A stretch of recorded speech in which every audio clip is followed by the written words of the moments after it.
The purpose of this video essay is to address what I see as a distortion and fundamental misunderstanding of the history of slavery. A lot of people now seem to have this superficial grasp of it, where they can reference the transatlantic slave trade, but they don't get on a deep level that slavery was done on every major continent, by virtually every race, by most countries, by a lot of cultures, since the beginning of recorded time, so dating back thousands and thousands of years. There have been roughly 117 billion human beings, or Homo sapiens, that have lived since we evolved 350,000 years ago. And a significant percentage of them, those 117 billion, would have been slaves. The estimates in terms of numbers vary, but we're talking into the billions that would have been slaves. A definition of slavery to encompass all the different categories of it that I've come up with would be where human beings are stripped of their God-given rights to freedom of movement, to freedom of action, to freedom of choice, by slavers using power, coercion, control, pain, technology, propaganda to force them into doing their bidding and to doing labour. The word slave itself comes from the Slavic people. It enters into English in around 1290, but it refers to the Slavic people. So people from Poland, Ukraine, Belarus, Russia, who were enslaved by the Byzantine Empire, which is Greek, the Frankish Empire, German, and the Islamic empires in the Middle East. Before we get into the different types of slavery and the categorization, I want to just pick out a few examples from all the major continents. There are so many, and I've just picked out a few to kind of illustrate how commonplace it was throughout history for people to be practicing different types of slavery. So first of all, in Africa, you have the Sokoto Caliphate in Nigeria. They did slavery. The Buganda Kingdom in Uganda, and the Barbary pirates, who were from North Africa. These were like mainly North African, Middle Eastern, some European men that raided the European coastline, and between the 1500s and late 1700s, they enslaved up to 1.25 million white Europeans, which not a lot of people know about. Then in the Americas, there are examples before the Europeans arrived of slavery, mainly slavery that comes from war captivity, so tribes and societies warring and fighting each other, and then the winning tribe takes the slaves. Examples of that are the Tupinamba people from Brazil, the Incas from Colombia, the Aztecs from Mexico, and the Comanche in North America. In Asia, just a few examples from Asia of societies that did slavery would be the Qing dynasty in China, the Sultanate of Malacca from Malaysia, and the Chola dynasty from India in the 800s to 1200s. In the Middle Eastern region, examples of slavery of societies doing slavery would be the Ottoman Empire, the Umayyad Caliphate, and just to take a country would be Saudi Arabia, that didn't abolish slavery until 1962.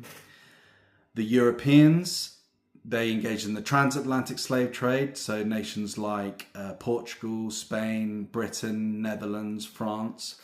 Other examples of European slavery would be the Kollops in Russia. So this is the Russian Empire from the 10th to the 18th century, and Kollops was a type of serfdom that then would fall into a type of slavery because of its brutality compared to more milder forms of serfdom and the stripping of rights from people there. And another form of European slavery would be where the Vikings would take thralls and they would raid villages and societies in different areas. One example of where they would go is they would take English Anglo-Saxon people and enslave them as chattel slaves, as thralls. And this happened before the Norman conquest, so before 1066. Those are just a few examples from across different continents, the major continents in the world, of different types of slavery. Another thing that's important to remember at this point is documentation. So Some societies, certainly more modern ones, will have written records and consistently be writing down what they did, including the slavery that they engaged in. Lots of other societies throughout history would be based more on oral traditions, and they pass their history, their stories and what they did down through oral traditions, and they wouldn't consistently write it down. This has to be remembered in thinking about what happened in the past, because some societies that documented what they did, it almost serves as a bit of a disservice to them, because they wrote down the slavery that they engaged in. Whereas other societies that were doing slavery and engaging it didn't document it. So we forget about it, even though it was going on. This is something to just keep in mind when you look back at history. Who wrote it? Was it written down? And keep that perspective, because there are all these other factors that come into the imaginative exercise that is history. We take the sources that are available to us, what people said, what people did, what they wrote down at the time. But there are all these gaps, and one of them is societies that were based fundamentally on oral tradition. Then, to get into the different types of slavery and to illustrate the kind of spectrum of brutality of the different types of slavery is an important thing. I can't go through all of them, but to pick out a few would be serfdom. This was a kind of peasantry where people were bound to the land, and it was the landowners that held control over them. They had some rights, but there are more brutal examples of serfdom throughout history. The one that I've read about recently was the colony in the late Roman Empire. So people from Italy, France, North Africa that had their rights as serfs kind of stripped from them, and it became more hereditary, and they lost the limited amount of freedoms that they had. Another example of slavery would be debt bondage. So many examples of this throughout history, but this is where human beings are put into exploitative financial terms where they can't pay back a debt. Then moving down the spectrum into the more brutal, more evil forms of it that I picked out would be the prison reform slave camps that were present in Stalinist Russia and Maoist China in the 20th century, as well as the chattel slavery of the Transatlantic slave trade and the Middle Eastern slave trade.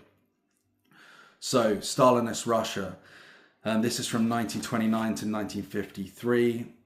The estimates of how many people went through vary wildly, but we're talking around 18 million people. That's some of the figures that I've seen that go through these gulags, that are essentially the state saying these people are prisoners now. They lie about them, make up that they've done something wrong, or don't even make up anything. They just put them in there and they use them as slaves to build infrastructure for the state. 1.7 million of them roughly. Again, the estimates are all over the place, but the figure I read was 1.7 million of those 18 million people died from starvation, from overwork, from disease. And that's across a very small period of time, like 24 years we're talking. In Maoist China, 1949 to 1976, this is the biggest scale in terms of time across a short period of time, and the amount of people we're talking. Around 40 to 50 million people go through these Laogai slave camps that they get put into, and something like 15 to 27 million people died in them. So the scale of that is absolutely extraordinary, and again, the figures are hard to come by because the source material is hard to get access to. But there's a historian called Frank Dakota who's done, from my understanding, an amazing trilogy on Maoist China and documents some of the evils and horrors and barbarism of the slavery and other terrible things that took place during that time period in China. On to chattel slavery, which is a form of slavery where human beings are thought of as property. They are bought and sold. In these examples, they are dehumanized. It was racialized. It was hereditary in the sense that their children were born into slavery.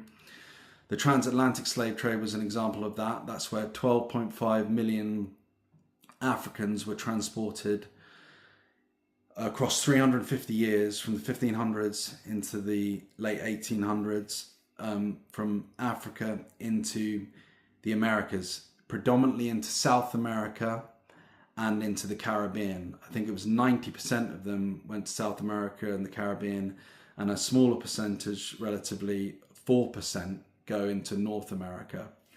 It's also important to remember that 1.8 million of them died along the journey when they were forced into ships and transported across the Atlantic. A huge figure to remember is 4.76 or 86 million of them went to just Brazil alone, and it was across 350 years. So it reached its peak, I read about, in the late kind of 1700s, where around 80,000 African slaves were being transported per year across the Atlantic. Another less known example of chattel slavery is the Middle Eastern slave trade. Certainly it's less known, I feel, in the West. Now this takes place across a bigger expanse of time, from the 7th century, so 600s, into the 20th century. It ended in the early 1900s, mid 1900s, so lasted a lot longer. And this is around 10 to 18 million slaves, predominantly from Africa, that were transported into North Africa, into the Middle East, into Asia. It was another brutal form of chattel slavery. There are examples here of the slaves being castrated, and the amount of slaves that died along the journey and in captivity is vastly more than the transatlantic slave trade. So millions and millions died in captivity. They didn't make it to the end destination. But it took place across a much longer period of time. So the peak level at which the slaves were being transported per year was lower than the transatlantic slave trade, but the overall numbers are higher, and it lasted longer. Once that's understood, different types of slavery and how commonplace the different types were across the different major continents throughout history. Another thing I don't feel is well known enough by certain people these days, that we don't grasp enough, is the story of the English Christians who were at the forefront of the movement to shut down the global slave trade. So this was a group of people based around the Clapham Common sect. Men like Henry Thornton, Zachary Macaulay, William Wilberforce, other names like Granville Sharp, Thomas Clarkson, who were motivated by their Christian faith: love thy neighbour as thyself, treat another human being as you would wish to be treated. And they were morally disgusted by what they'd seen, by what they'd witnessed, by what they heard, by the testimonials of examples like freed slaves like Olado Equiano. All of these things came together to generate a movement in Britain which sought to shut down the slave trade when Britain was the dominant power in the world. And through petitions and through a growing movement around British society, this was done. So in 1807, the Slave Abolition Trade Act was passed, or the Slave Trade Abolition Act was passed in 1807. And then in 1833, slavery itself was abolished. So the slave trade, the trading of slaves was initially abolished, and then slavery itself was abolished. During that period, the British also sent out the Royal Navy West Africa Squadron to patrol the high seas of the Atlantic, and they captured 1,600 slave ships and freed around 150,000 slaves. They also pressured the other major global nations that were carrying on doing slavery. The British pressured them and forced them to sign treaties to shut it down. So this can be seen in the 1815 Vienna Declaration. It can be seen in the treaties that come after with Portugal, with Spain, with Brazil, where the British are pressurizing these nations to stop doing slavery. And this needs to be remembered, and it needs to be remembered that it was rooted in their Christian faith, it seems, that this was morally wrong and had to be stopped. So in conclusion, I feel it's important to get a global context of it, understand that slavery is a human evil and a human blight. And when we teach that only one group of people practiced it, or we become myopic and short-sighted on it, and we're not honest about the global context of it, and then document the different types, the different scales, the spectrum of brutality, when we just teach one part of it, it leads to resentment and anger in certain groups of people, and it leads to fear and guilt and shame in others, and this all spirals up eventually into more evil. And it's because people aren't teaching history honestly, or at least attempting to do it honestly. And the other thing to remember in talking about the history of slavery is to remember that slavery is still happening today. By some estimates, there are 50 million slaves today. Lots of them are done. It's done through human trafficking, through forced labor, but there's still examples, smaller pockets of chattel slavery around the world. And more should be done to shine a light on that and stop it from happening. So that's what I have to say about that subject, and I hope it's helped or informed at least one person. Thanks.